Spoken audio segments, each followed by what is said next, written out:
May 2025, former Nigerian President Muhammadu Buhari takes his final breath, not in Abuja, not in Lagos, but in a sterile London clinic 4,000 miles from home. 80 years of power, hundreds of billions of dollars of oil revenue under his watch. Yet when death came knocking, he didn't trust a single hospital. But here's the question that should disturb every African. What does it mean for continental sovereignty when our own leaders are living proof that Africa cannot protect its most powerful citizens? Now I'm going to show you something that would fundamentally change how you see African leadership, and I'm going to need you to be honest to yourself as we go through this. When you see an African president, what do you see? Power? Authority? Leadership? What if I told you that in their final moments, most of them become refugees? Not from war, not from persecution, but from the very systems they spent decades building. Now, this isn't just about healthcare. This is about the most damning indictment of African governance you've never considered. Because when the people with unlimited access to state resources don't trust their own institutions with their lives, what does that tell us about the state of the continent? Today, we are going to follow the money, trace the pattern, and uncover why African presidents have turned dying abroad to be a tragic tradition, and why one young leader's actions in Burkina Faso might be showing us a different path. Now, let me walk you through what I call the presidential death map. Robert Mugabe, Singapore, 2019. Omar Bongo, Spain, 2009. Michel Sata, London, 2014. Mels Zenawi, Brussels, 2012. Levi Mwanawasa, Paris, 2008.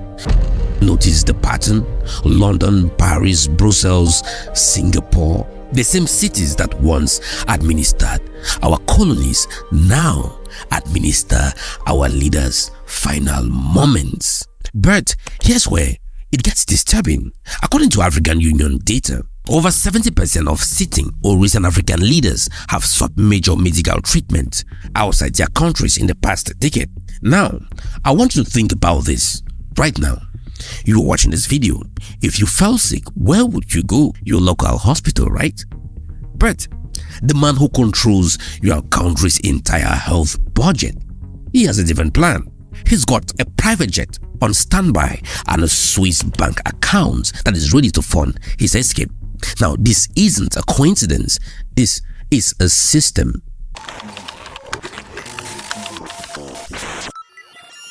Now, let's dive deeper into Muhammadu Buhari's story, because it perfectly illustrates the colonial mindset that still governs African leadership. Buhari first came to power in 1983 through a military coup. His justification: corruption. His promise: a new Nigeria. Now, fast forward to 2015. He's elected president on an anti-corruption platform. But here's what his actions reveal about his true beliefs. 2016, extended medical leave in London. 2017, another 103 days in London hospitals. 2018, back to London. 2019, 2021, 2023, 2024. The pattern continues. Each trip estimated about $500,000 to $2 million. Private jet, security details, medical team, luxury accommodation. Multiply that by dozens of trips across 8 years. Meanwhile, back home in 2021, Buhari approved 21 billion naira, about $50 million, for the presidential clinic at Aso Rock. 2 years later, no MRI machine, no intensive care unit, no state-of-the-art surgical theater.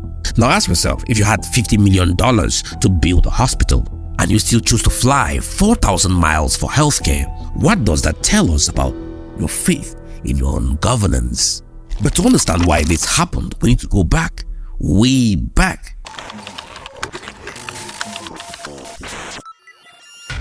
Now, under colonial rule, healthcare in Africa was never built for Africans. It was built for the colonial administrators, mining executives, and settlers. The local population, they were labor, not patients. Look at this 1955 colonial health report from Nigeria. It explicitly states that advanced medical facilities are reserved for European personnel and essential local administrators. When independence came, something fascinating happened. We didn't dismantle this system, we inherited it. The colonial governors left, but the mental architecture remained. The new African elite simply stepped into the same privileged position. They became the essential administrators who deserved European-level healthcare. This is why you see African presidents more comfortable in London hospitals than Lagos hospitals. They are not betraying the system. They are just fulfilling the original design.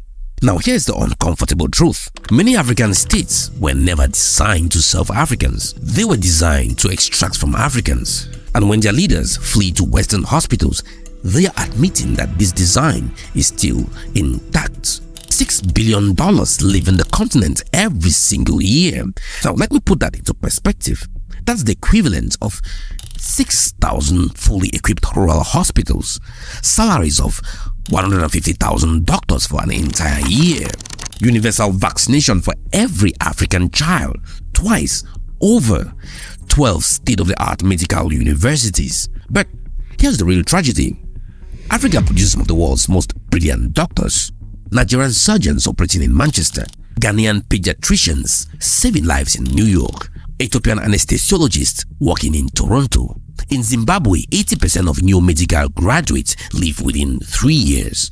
And there are more Cameroonian doctors practicing in France than there are in Cameroon itself. So when a president falls ill, even he knows the best African doctors are abroad. The system he failed to build has exported its own solution. Now think about this. We train doctors, then export them. We export our wealth, then import healthcare. We create the problem, then pay premium prices for the solution. Now, if you think this is just bad economics, you are wrong. This is economic colonialism with African leaders as willing participants.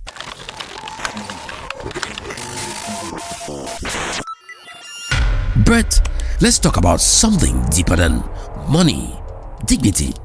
When you walk into a hospital in Lagos, in Nairobi, or Kinshasa, you know the rules. Bring your own bedsheets. Maybe buy fuel for the hospital generator. You know that if your child has a rare condition, your only real option is to sell your land, livestock, or go into crushing debt. Now, most people really can't afford that choice. But when the president bought that plane to London, it's not your usual Expedia booking. Government-funded private jet, medical convoy waiting at the tarmac, direct transfer to exclusive clinics with private wings, 5-star suites, personal chefs, interpreters, concierge services. It's luxury medicine. While mothers hold flashlights between their teeth to deliver babies in rural clinics, presidents enjoy round-the-clock specialist care in temperature-controlled suits. Now, here is what I want you to consider. Every time a president flies for medical treatment, he's making a public statement. He's saying, the system I've built isn't good enough for me, but it's good enough for you. Is that leadership, or is that the ultimate betrayal of social contracts? But before you lose hope in African leadership, let me introduce you to someone who is doing things differently. Ibrahim Traore, 34 years old, came to power in Burkina Faso through a coup in 2022. Now, typically when I mention military coup, people get uncomfortable. But let's look at what this young soldier has actually done. In less than 2 years, Traore has overseen the construction of the largest hospital in West Africa, right in Ouagadougou. Not planned, not promised, not budgeted for the next decade.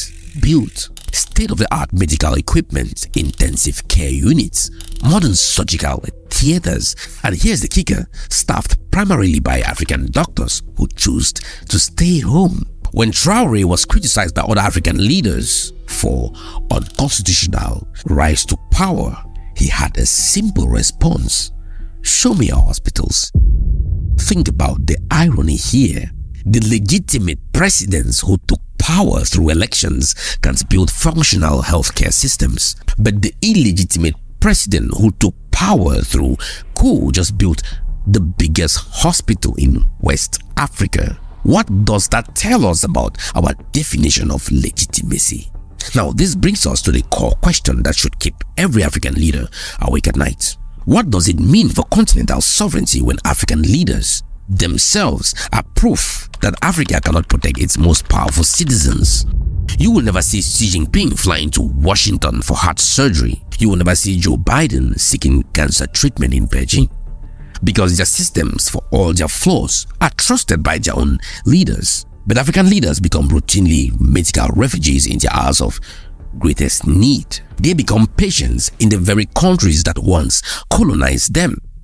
Now, I want you to think about what this does to continental psychology. If your own presidents can't believe in African capability, why should anyone else? We talk about African integration, African renaissance, African solutions to African problems. But when life and death are on the line, our leaders vote their feet straight to Heathrow Airport.